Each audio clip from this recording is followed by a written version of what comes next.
Once you make the connection between quantum physics and Islam, there's no going back.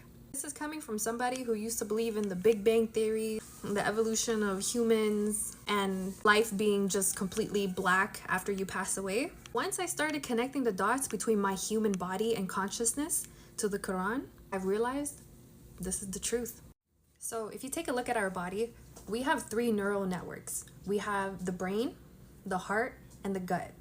Let's start at the brain. So as you know, the brain is responsible for thinking, learning, and for memory, which is how we make decisions and solve problems. And in order to make the best decisions, we need blood circulation and oxygen, which is why Muslims pray 5 times a day.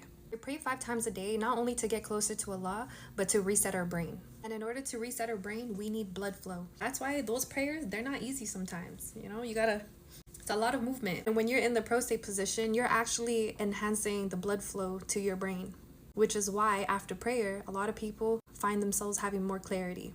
And if it's not more clarity, then it's more peace. Because enhanced blood circulation means that you can concentrate and make better decisions. Now we're moving on to the heart.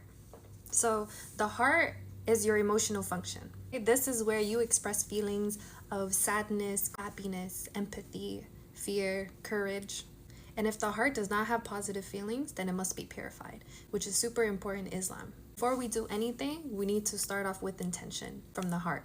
Because whatever state your heart is in, it plays an important role on your behavior and your social interactions with others. Like, have you ever been around a depressed person and then you feel depressed after, even though you were perfectly fine? So imagine if you don't purify your heart, what energy is that sending out to others? And that's why charity and doing good deeds is super important in Islam.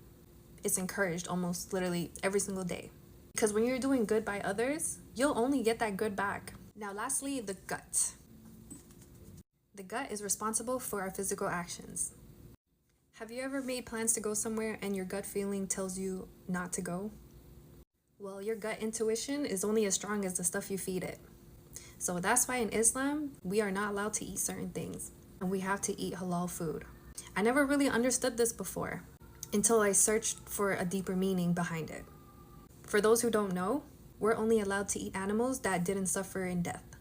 Because if that animal was suffering before it died and energy cannot be created or destroyed, we're actually absorbing the pain and suffering from that animal and we're bringing it into our own body. And that's why you see a lot of processed foods and meats.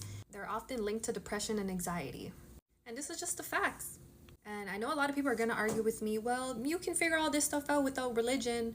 But think about it this way. Why would you work harder when you can just work smarter? If the answers to a test was being shown to you in your face, why would you not study it and practice instead of winging it or searching for the answers yourself? And that's just like 1% of the connection I made between science and Islam. There is so much more, y'all. Subhanallah.